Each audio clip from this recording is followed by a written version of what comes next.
tema que nos convoca hoy lo hemos denominado política, corrupción y narcotráfico. Vamos a ver ahora de qué se trata.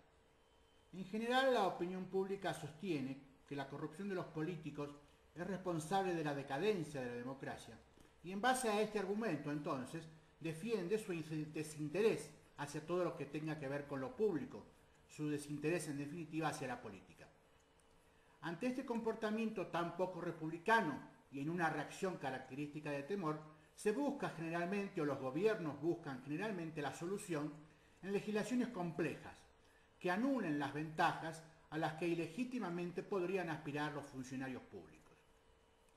Sin embargo, el resultado de este intrincado Estado de Derecho son instituciones que llenan a la democracia de promesas incumplidas, plantean la utopía de un poder controlado por la ley y terminan entonces por despolitizar la política. La reducción de la cosa pública a sus delimitaciones legales pretende sustituir el conflicto característico del poder y el consenso característico de la política por el derecho, característica de lo privado. El resultado es entonces clara y ampliamente contradictorio, porque la lucha contra la corrupción de los funcionarios y la consecuente centralidad de la transparencia supone legalizar los contratos y privatizar las políticas públicas con el consentimiento expreso de la ley. Se pasa entonces de la corrupción de la política, con la venia del Estado de Derecho, a la política corrupta, lo que permite la reproducción de nuestro sistema social capitalista. Para que quede claro, quedará penado el soborno privado, el pago a los funcionarios por determinado favor, pero será legal una devaluación, por ejemplo, que recorte masivamente los ingresos salariales de los trabajadores en todo un país. El narcotráfico se encuentra con este escenario como un hecho dado que no ha creado, provocado ni incentivado, pero del cual, en determinadas circunstancias, sabrá y tendrá que aprovecharse. Pero solo lo hará por obligación, cuando la presión del Estado lo obligue a politizarse. Lo explicamos. En el contexto latinoamericano, el narcotráfico es una actividad económica ilegal que se politiza cada vez más. En aquellos países donde el narcotráfico es todavía una actividad económica ilegal solamente, o sea que no ha escalado al estadio político, tiende a convertirse en el aglutinador de toda la criminalidad organizada y tiende a monopolizar la agenda de seguridad. En estos países, la corrupción que pueda ejercer el narcotráfico afecta a funcionarios individuales, generalmente policiales, pero no al aparato del Estado. En otros países, como México y Colombia, por ejemplo, las políticas de guerra contra el narcotráfico obligaron a los carteles, tradicionalmente dedicados a la producción, tránsito y comercialización de drogas, a adoptar estrategias geopolíticas de sobrevivencia e ingresar en el circuito de lo que se denomina la lógica comunicativa de la guerra. Como resultado de la presión estatal, tras un proceso de selección y utilizando toda la energía disponible, los carteles separan lo propio de lo extraño, delimitan regiones y trazan fronteras, cada uno en busca de un reconocimiento para sí que nunca, por supuesto, se concederá definitivamente al otro. Es un sistema reglado que nunca llega al clímax de la victoria o derrota definitivas, pues el enemigo de hoy es el aliado de mañana, y se busca un equilibrio que haga imposible una hegemonía de un cartel sobre todo el resto. En Colombia, por ejemplo, el proceso culminó en una cooptación del narcotráfico por parte del Estado Nacional, cooptación que no incluyó a todos los grupos y dio origen a una segunda vuelta del proceso, con el actual surgimiento e incremento de las actividades de las BACRIM, las bandas criminales. En México, país fronterizo con Estados Unidos, los carteles se encuentran en pleno proceso de politización, y su lógica de sobrevivencia implica el reforzamiento de las alianzas y una novedosa utilización de las protestas sociales, dentro de las que se incluyen reclamos de sectores burgueses desplazados. Y esta utilización de las protestas sociales es un vehículo de satisfacción de sus propios intereses, como ha sucedido en el proceso de autodefensas recientemente en Michoacán. Si la violencia es inherente por definición a la normalidad estatal, más aún lo es en la etapa primitiva originaria. En este sentido, el narcotráfico no hace más que seguir el mismo proceso de desarrollo y formación del Estado Nacional. En sus orígenes el Estado Nacional estuvo envuelto en una lógica comunicativa de la violencia o de la guerra, como mencionamos recién. Maquiavelo justifica esta violencia porque entiende que no se puede censurar ninguna acción ilegal realizada para organizar un reino o fundar una república, precisamente porque se trata de una violencia para construir, no para destruir. En aquellos sitios donde el narcotráfico ejercita una violencia predatoria, llevando adelante una guerra por la eliminación del enemigo, en realidad intenta construir una nueva legitimidad. En ese contexto, la guerra por el control de territorios tiene características espectacularmente violentas, que incluyen no solo los asesinatos masivos, sino la demostración de los cadáveres para entablar una lógica de comunicación con la población y con las autoridades. Los vertederos de cadáveres en México son parte de una guerra de inteligencia por el control de territorios, específicamente por el control de determinadas plazas. La guerra es la forma en que las unidades políticas del siglo XVI se comunicaban entre sí. Dentro de esta lógica comunicativa de la violencia se construye un nuevo diálogo político. Se establecen fronteras y autoridades en un territorio determinado, una frontera todavía simbólica entre interno y externo, para diferenciar lo propio de lo extraño, para saber quiénes somos nosotros y quiénes son ellos. Aunque no se puede sostener todavía una frontera física expresa, sí se establecen los grupos de pertenencia, una identidad todavía no nacional. Ellos son distintos, extraños, diferentes, opuestos, enemigos.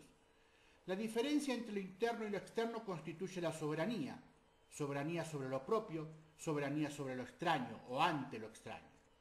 Una vez constituida la frontera, todo lo interno es igual, aplastando toda diferencia doméstica, religión, idiomas, culturas, pertenencias, etc.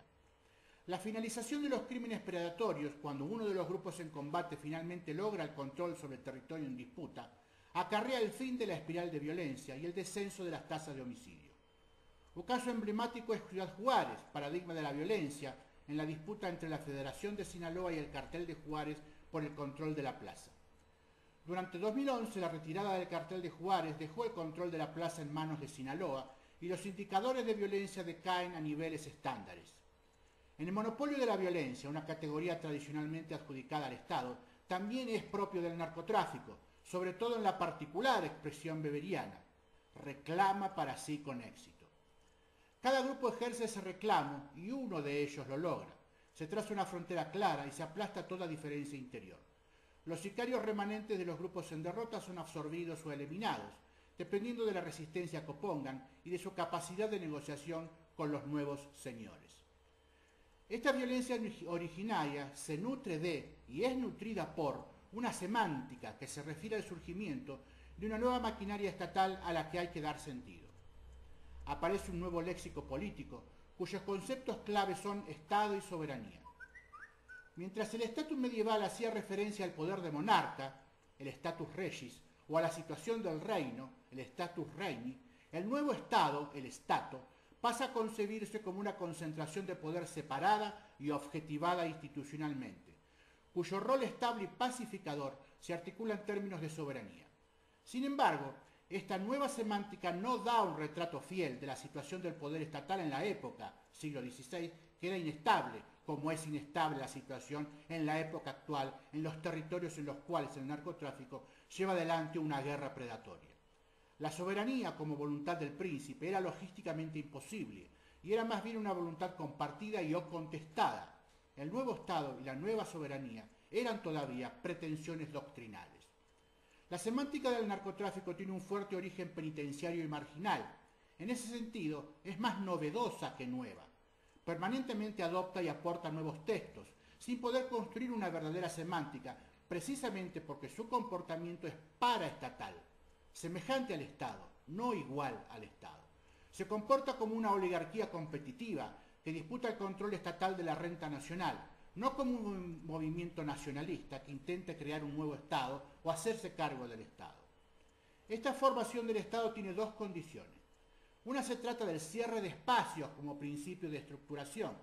La otra tiene que ver con la separación por una frontera entre exterior e interior, como mencionamos, o conseguir la unidad de poder en un proceso a la vez de liberación y unificación. El cierre de espacios que asegura la soberanía del Estado es liberación frente al poder de otros y unificación interna del propio poder. Esto trae tres implicancias. En primer lugar, la soberanía se debe afirmar internamente y externamente, inclusión y exclusión, respecto de la frontera trazada. En segundo lugar, la soberanía estatal se afirma en el marco de otras soberanías competitivas, lo que exteriormente se traduce en un sistema de estados, o lo que interiormente, en el caso del narcotráfico, por ejemplo en México, se pauta como un sistema de dualidades o de asociaciones, como es el caso de la Federación de Sinaloa. En tercer lugar, la lógica comunicativa de esta construcción estatal es la violencia. Los estados soberanos se construyen comunicándose violentamente hacia el exterior y el interior, con la doble espada de la guerra externa y la pacificación interior. El narcotráfico carece de un desarrollo históricamente acabado de estas lógicas de estructuración. Cumple acabadamente, por supuesto, con el punto 1, en el cual se afirma internamente y externamente respecto de una frontera trazada. Tal frontera queda en entredicho cuando el Estado Nacional adopta una política de guerra contra el narcotráfico. En una situación tradicional, la frontera criminal puede comportarse como un umbral, un limen, una zona amortiguadora que separa al narcotráfico del resto de los territorios nacionales. En ese periodo el narcotráfico cumple con las tres reglas de la pax mafiosa: no atacar al Estado, no atacar a otro cartel y no atacar a la población. Pero en situación de guerra la frontera funciona como limes, una frontera militar, una línea que tiene longitud sin anchura, permanentemente asediada tanto por el Estado como por otros grupos. Ninguna de estas tres reglas entonces se cumple en periodos de guerra. Solo queda en pie la única ley fija para el narcotráfico mexicano: no atacar a Estados Unidos. El narcotráfico no corrompe al Estado, solo se politiza y cumple las leyes históricas de desarrollo del Estado que conformó al Estado moderno tras 4 siglos de evolución. Los dineros del narcotráfico, cuando la presión estatal lo obliga a ir a la guerra, deben incrementarse dramáticamente porque el arte de la guerra es caro. Los gastos se colocan lejos del tradicional ciclo económico de la violencia, habitualmente desarrollada cuando el narcotráfico solo es una actividad económica, y adquieren un inusitado carácter permanente. En el siglo XVI, todo esto rebasaba la capacidad fiscal de las endebles maquinarias estatales patrimoniales, generando una crisis de la que surgieron distintas respuestas fiscales, variación que es decisiva a la hora de dar cuenta de la formación del Estado, variación que es decisiva a la hora de dar cuenta de qué carteles permanecerán y de qué carteles desaparecerán. Los estados adquirieron mayor capacidad de penetración fiscal y la primera solución la encontramos en las ciudades-estado italianas del siglo XV. Los poderes municipales incrementaron la presión fiscal y se endeudaron con préstamos negociados con sus conciudadanos capitalistas. Por lo cual entonces vemos cómo circula el dinero desde el narcotráfico al Estado, del Estado al narcotráfico. Pero lo que estaba a mano en las prósperas ciudades italianas no fue tan fácil en los estados principescos patrimoniales. Estos tuvieron que transformar más traumáticamente sus maquinarias fiscales para pasar del estado patrimonial al estado fiscal. Algunos de ellos triunfaron, otros desaparecieron. De las más de 500 unidades estatales que conformaban Europa Occidental a fines del siglo XV, solo sobrevivieron en la actualidad 28 estados nacionales que se hacen llamar la Unión Europea.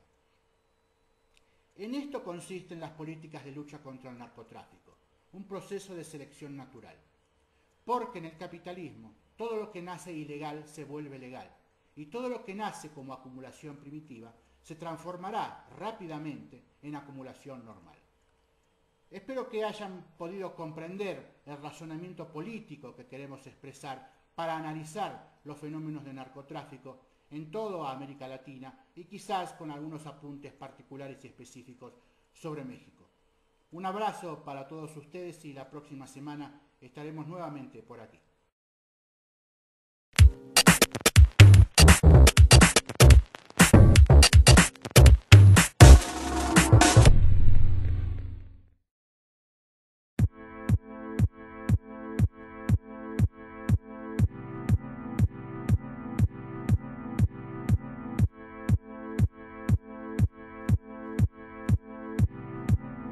Level 1. Run in time. Faltan mordazas para callarnos a todos. Faltan cárceles para encerrarnos a todos. Y faltan balas para matarnos a todos. Yo no voté por ti, no representas a la gente. Yo no voté por ti, no, no serás mi presidente. Yo no voté por ti. Yo sí tengo memoria, yo sí tengo memoria.